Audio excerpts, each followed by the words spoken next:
Colin in Black and White uses imagery that compares the NFL draft to the slave trade. And some people are outraged by this. I've been covering the NFL for 25 years. Nobody forces these guys to play. They go into I thought that the way that it was introduced in the Colin Kaepernick thing I thought comparing it to the slave trade was a little rough. It did the trick. It got a lot of attention about this special. Let me introduce you to Michelle Tafoya, a mouthpiece for the NFL who defends them at every turn throughout this appearance on The View. What he says during that comparison is what they don't want you to understand is what's being established is a power dynamic. Before they put you on the field, teams poke, prod, and examine you, searching for any defect that might affect your performance. No boundary respected, no dignity left intact. When Sonny Hostin brings context into it, the majority of the owners of the NFL are white men. The majority of the players are black men. So there is that comparison that he makes to slave owners and slaves is not sort of totally unreasonable. And he loves the sport, but the white owners have prevented him from doing it. They've colluded and they have the power they have all the power to prevent him from doing the one thing that he loves. So right on cue, here's the rebuttal you know is coming. If they believe he could win them a Super Bowl, he would be on a team right now. Just an asinine argument, but again, she will protect the shield at all costs, especially in this interview. Basically, Tafoya is saying he's not good. Where have we heard this before? He wasn't fired for what he did. He was fired because he's not good enough to be a starter in the NFL. That is just factually not true.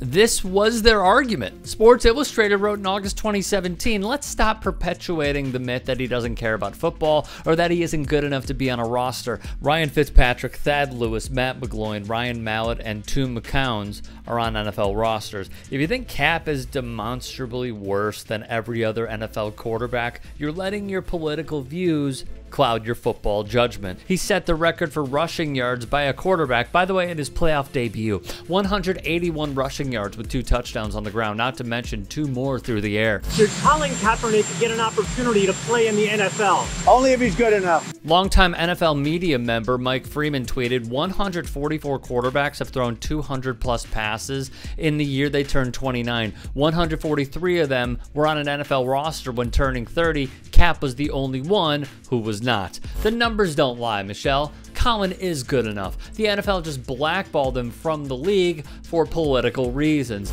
Then Tafoya, who has done videos for PragerU, shills harder. These guys enter willingly. They are the most well-cared-for people. Well-cared-for people? A lawsuit claiming the NFL uses race as a factor in determining which former players are compensated for suffering head injuries. It's true, and Tafoya, like the league, want us to not talk about it. Race norming put black players seeking settlement payouts at a huge disadvantage. The medical records the Washington Post reviewed illustrates how the practice easily could have affected the potential dementia claims of hundreds of former players, saving the NFL millions of dollars. The NFL's atrocious track record with concussions continued when the league held a concussion summit, inviting most of the prominent scientists who had been fighting the NFL on concussions to present their work. But Dr. Amalu, a Pittsburgh neuropathologist who found the first ever case of CTE in former Steeler Mike Webster's brain,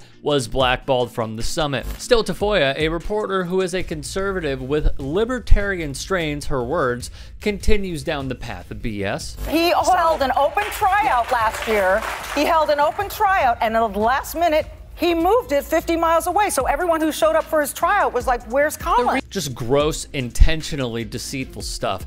Colin held his own workout because of the terms the NFL tried to strong-arm him into, as ESPN's Howard Bryant outlines. This document said that you cannot take any action about anything, any and all actions that occur. And what they're really talking about is what happens after Colin works out.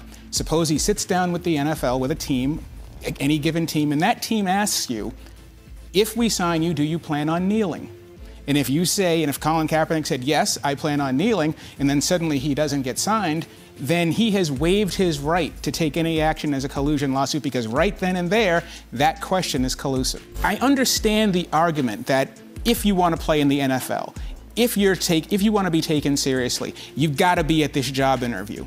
I get that part. On the other hand, nobody in their right mind, and certainly nobody with representation, would have signed this deal with the parameters that we're within right now. So look, am I surprised Tafoya is essentially an NFL ambassador on the show? No. It's what's paid her well. However, what's most important is seeing someone who will defend Roger Goodell and the owners at every turn be fact-checked on her BS, because then there's less water to carry.